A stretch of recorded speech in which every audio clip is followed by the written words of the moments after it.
Have you ever felt like your brain is a big filing cabinet? You've got a drawer for math, another one for history, and a separate one for science. When you're in math class, you open the math drawer. When it's time for history, you slam the math one shut and pull open the history drawer. This is what we call learning in silos. Each subject is kept in its own neat separate box, completely isolated from all the others. It seems organized, sure. It's how schools have taught us for a very long time. But this method has a big problem. It doesn't show us how the world really works. The world isn't a filing cabinet. Everything is connected. These knowledge silos exist because they make teaching seem simpler. It's easier to create a curriculum, write a textbook, and test students on one specific subject at a time. Think about it. Your history teacher is an expert in history, not necessarily in physics. Your biology teacher is a master of life sciences, but maybe not economics. So, we divide knowledge into manageable chunks. We tell ourselves that if we learn all the pieces separately, we can put them together later. But a funny thing happens on the way to later. We often forget. We learn facts for the test, file them away, and then rarely open that drawer again. This separation creates a kind of tunnel vision. We learn the dates of famous battles in history class, but we don't learn about the scientific innovations that created the weapons used in those battles. We study the human body in biology, but we might not connect it to the psychology of how our emotions affect our physical health. It's like studying a single instrument in an orchestra. You can learn everything about the violin, how to hold it, how to play the notes, but you'll never understand the power and beauty of the full symphony until you hear how the violin works with the cellos, the trumpets, and the drums. The real magic happens when the pieces come together. The consequence of this siloed thinking is that we miss the big picture. We see the world as a collection of unrelated facts instead of a dynamic, interconnected system. When faced with a real-world problem, like climate change, we can't just open one drawer. Climate change isn't just a science problem, it's an economic problem, a political problem, and a social problem. If we only think inside our little boxes, we can't possibly find a complete solution. We end up with partial answers that don't work, because we fail to see how all the different parts of the problem are linked. Breaking out of these boxes is the first step toward true understanding. So if learning in separate boxes is the problem, what's the solution? Well, consider this. Let's connect the dots. This approach has a cool name, syntopic learning. The word syntopic just means bringing different topics together to form a new, bigger idea. Instead of learning one subject at a time, you pick a single theme or a big question and explore it through the lenses of many different subjects. It's like being a detective. You don't just look at one piece of evidence. You gather clues from everywhere, from science, from history, from art, to solve the case. This way, you're not just memorizing facts. You're building a rich, multi-layered understanding. Let's take a simple theme, like flight. In a siloed world, you'd learn about birds in biology class, and maybe airplanes in physics class. But with syntopic learning, you'd explore flight from all angles at once. You would study the physics of lift and drag that make an airplane soar. You would look at the biology of a bird's wing and its hollow bones. You could read the ancient Greek myth of Icarus, who flew too close to the sun. You could even study Leonardo da Vinci's amazing sketches of flying machines. You're not just learning about flight. You're learning about human ambition, natural design, and the laws of the universe all at the same time. This method is so powerful because it mirrors how we solve problems in the real world. Think about building a smartphone. The engineers need to understand electronics and physics. The designers need to know about art, human psychology, and ergonomics to make it easy to use. The business team needs to understand economics and marketing to sell it.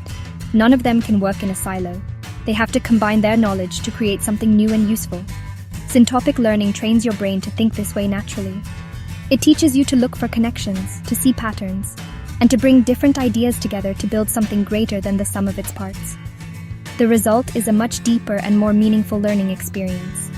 Instead of a pile of disconnected facts that you quickly forget after the exam, you create a strong web of knowledge in your mind. Each new piece of information connects to something you already know, making the whole structure stronger. You start to see how a principle in economics might be similar to a concept in ecology, or how a story from history can teach you a lesson about modern politics. This way of learning isn't just about getting good grades. It's about developing wisdom. It's about understanding the world on a whole new level. Now let's put on our thinking caps and talk about what happens inside your amazing brain when you connect ideas. Your brain isn't a computer that saves files in separate folders. It's more like a living forest, where everything is connected through a vast network of roots and branches. These connections are called neural pathways. When you learn something new, you create a new little pathway. If you never use that information again, the pathway can fade away, like a trail in the woods that gets overgrown. This is why you can study hard for a test and forget everything a week later. The path just wasn't used enough. Syntopic learning, or synthesis, is like building superhighways in your brain's forest. When you link a fact from science to an idea from history, you're not just creating two separate weak pathways. Instead, you are building a strong bridge between them. You're telling your brain, hey, these two things are related. They're both important. The more connections you make to a single idea, the more paths lead to it. This creates redundancy. If one path gets a little weak, you have plenty of others to help you find that memory. It makes the information much harder to forget. Think about it with an example. Let's say you're trying to remember the year 1492. As a standalone fact, it's just a number. It's easy to forget. But what if you connect it? You learn that in 1492, Columbus sailed the ocean blue. That's a history link. You could also learn that this was during the Renaissance, a time of great artistic and scientific discovery in Europe. That's an art and science link.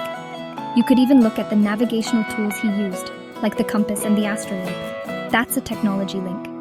Now, the year 1492 isn't an isolated island in your memory. It's a busy hub with highways connecting it to history, technology, and art. This web of knowledge does more than just help you remember things. It also fuels creativity. Creativity isn't about making something out of nothing. It's about connecting existing ideas in new and surprising ways. When your brain is full of interconnected knowledge from different fields, you have way more dots to connect. You can borrow an idea from biology and apply it to a business problem. You can use a structure from music to write a better story. By training your brain to synthesize information, you're not just becoming a better learner. You're becoming a more creative and innovative thinker. You are building a mind that is ready to solve any problem that comes its way. All right, this all sounds great. But how do you actually do it? How do you start learning syntopically today?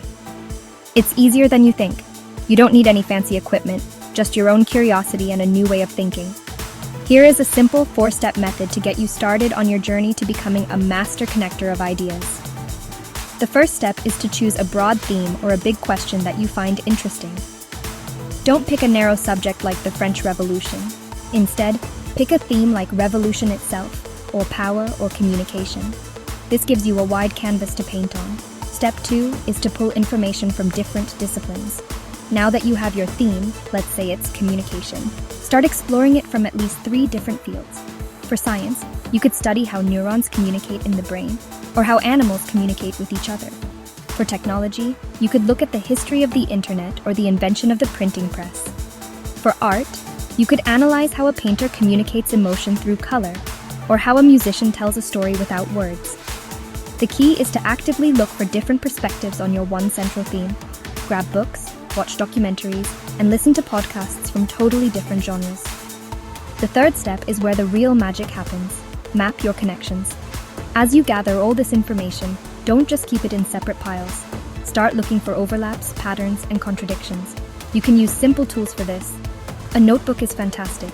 Create a mind map with your theme in the center and draw branches out to the different ideas you find. Use sticky notes on a wall to move concepts around and group them in new ways. Ask yourself questions like, how is the spread of information on the internet similar to how a virus spreads? Or, what can the structure of a symphony teach me about structuring a business presentation? Finally, step 4 is to synthesize and rephrase your new insights. After you've mapped out all your connections, try to state your new, bigger understanding in your own words. Don't just list the facts you learned. Explain the deeper principle you discovered. For our communication theme, you might conclude that effective communication, whether in brains, technology, or art, relies on creating a clear signal and reducing noise. By forcing yourself to create a new statement, you are cementing this complex, interconnected idea in your mind. You've taken separate pieces of knowledge and built something entirely new with them. You've learned syntopically.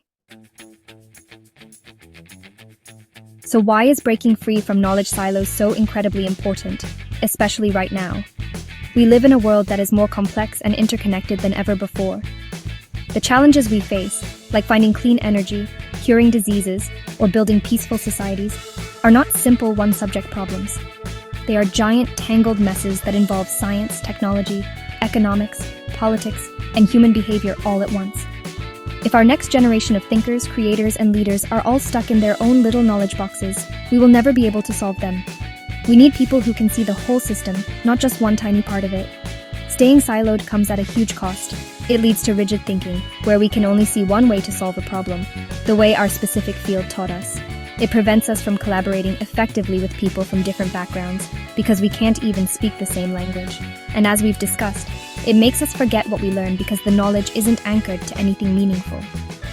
In a rapidly changing world, this kind of thinking is a recipe for being left behind. The future won't be built by specialists who can only do one thing. It will be built by versatile thinkers who can adapt, connect, and create. This is where the power of integrative syntopic learning truly shines. When you train your mind to connect ideas across different fields, you gain a kind of intellectual superpower. You can see possibilities that others miss. You can solve problems more creatively because you have a bigger toolbox of mental models to draw from. You can communicate your ideas more effectively because you understand how they connect to different perspectives. You're not just learning facts. You are building a framework for understanding the world that will serve you for your entire life, no matter what you choose to do. Ultimately, learning to break down the walls between subjects is about more than just personal success. It's about our collective future. To build a better, smarter, and more sustainable world, we need more people who can see the big picture. We need more scientists who understand art, more engineers who understand history, and more politicians who understand ecology. By embracing syntopic learning, we can become those people. We can see more, solve more, and create more. So let's start today. Let's get curious, let's connect the dots, and let's change the world.